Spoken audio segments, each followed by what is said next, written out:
Palang araw mga kateknisyan, mga ka-DIY, mga ka-master. Meron po tayo ditong repair na wall fan. Ito ang brand po nito ay Metsotech.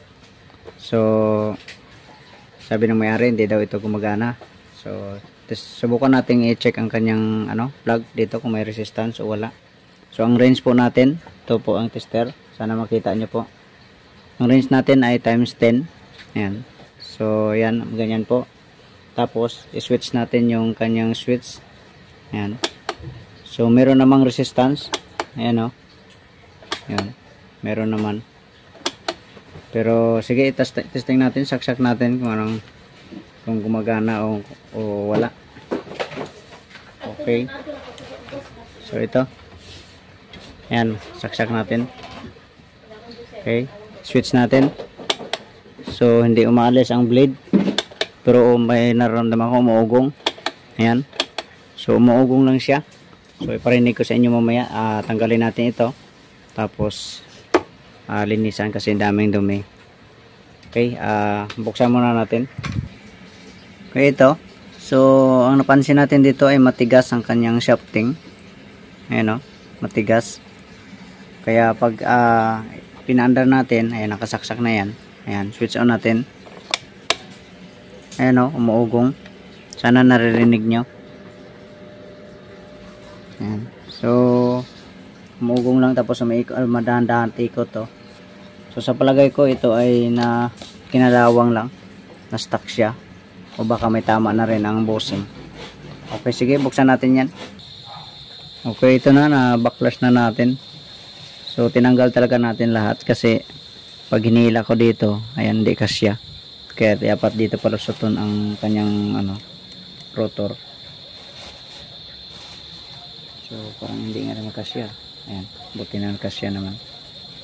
Okay, so yung andito, kinain pala yung yung plastic dito. Kinain ng bushing. Ayan o, kinain dito, kaya ito nangitim dito. So yun, tumigas.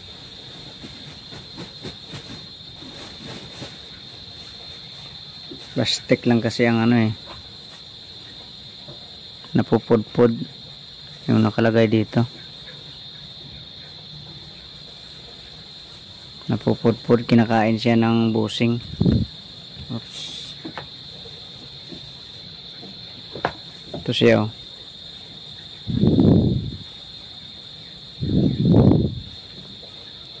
parang hindi naman. Siguro sa lang, sa oil natuyo na yung grasa siguro. Parang hindi naman nagasgas Ayan o.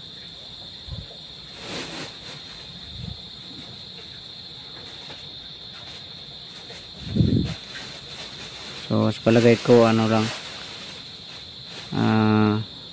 yung oil natuyo siya, tapos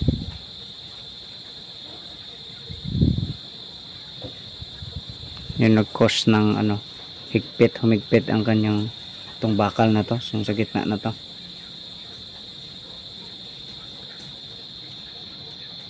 Okay, so lagyan natin ito ito meron pala sa kabila na mas ito mas plastic ito, kaya dito ito yung ilagay natin dito sa harap.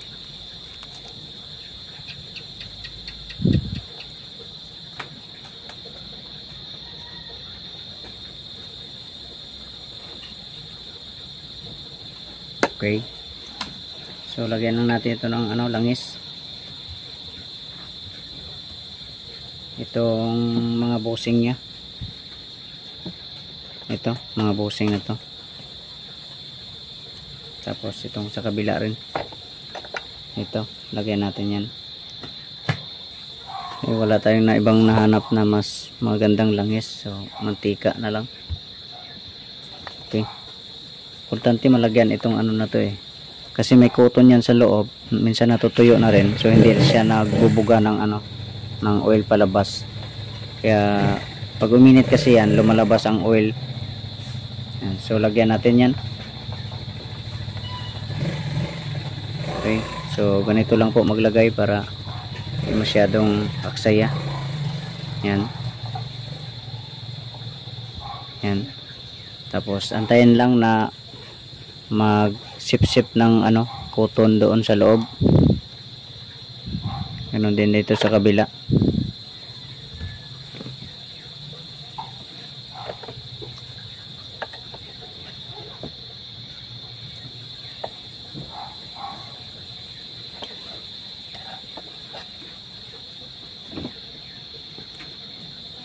Ito, lagyan din ito.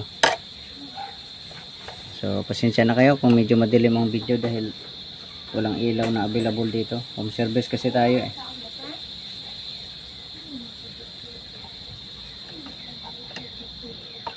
Yan. So, antayin lang yan na magtagos, sip-sipin. So, ganun lang ka,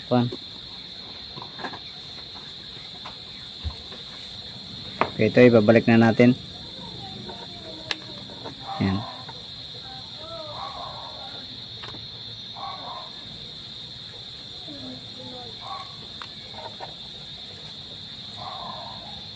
Tapos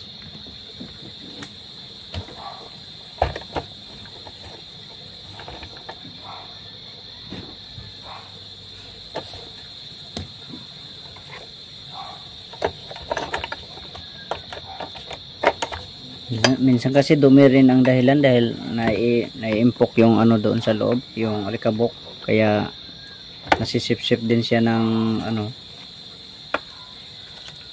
nahigop din ng dito, bakal sa loob, kaya naiipon doon sa loob din, tapos nababasa ng oil hanggang sa magbara.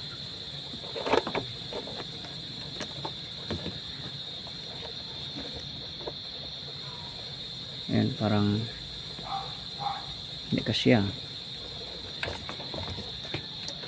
I see. Ano?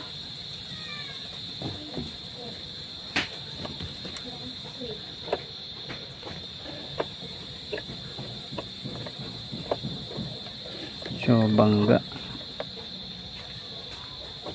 Bakit nito?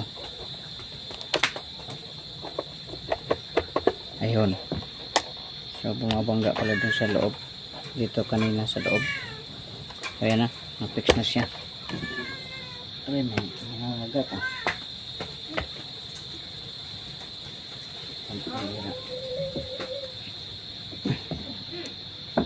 Ayan. Lagyan natin yung screw dito.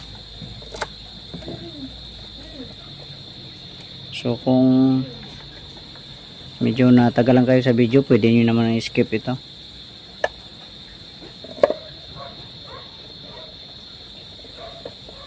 So, para lang man kasi ito sa mga baguhan na minsan kasi sa pagbalik parang nakalimutan na balik ng mga screw.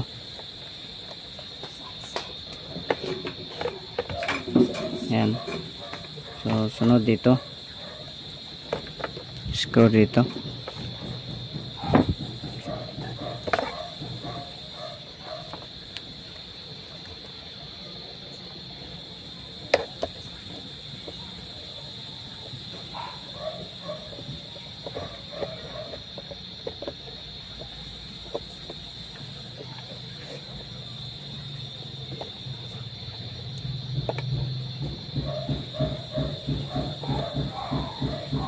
Ayan.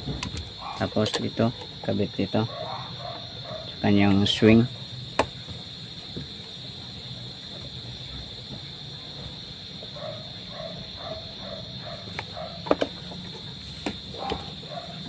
Okay, sana yun. Ito.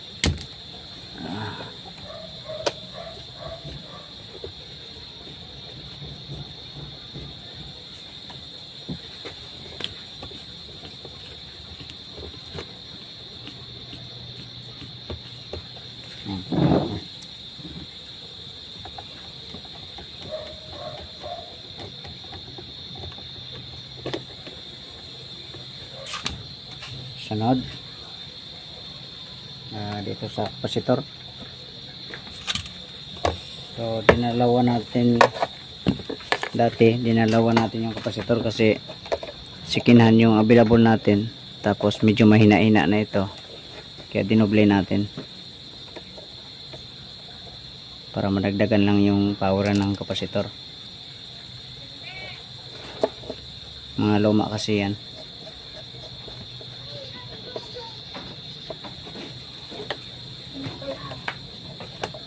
Ayan. Tapos dito. So kahit ganito lang to, electric fan lang, pero matagal din, consume din sa oras mag-repair.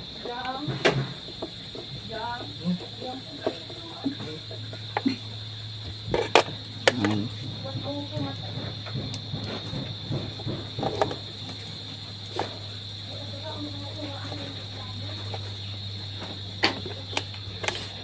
Yan na. Tapos ito ang kanyang stopper sa blade.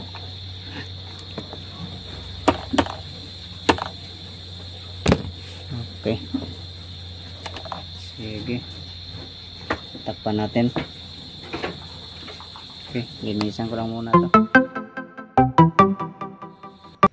Okay, panglinisan na natin pati ang kanyang frame at saka blade. So ngayon testing natin para sigurado kung malakas ang pwersa. Ayun, umikot na agad, naka-switch na. Ano? So lagyan natin ng blade.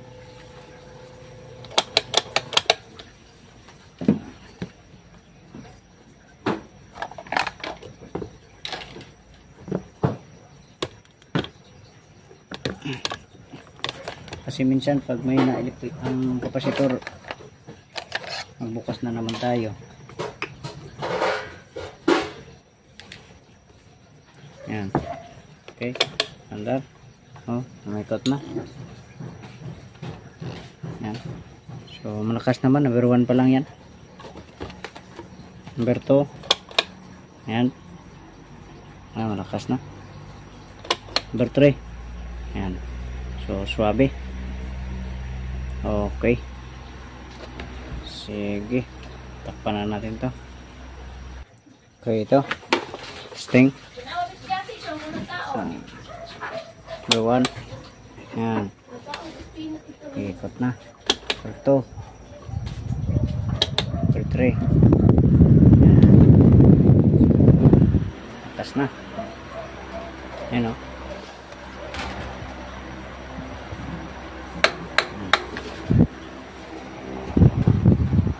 Okay. Sige.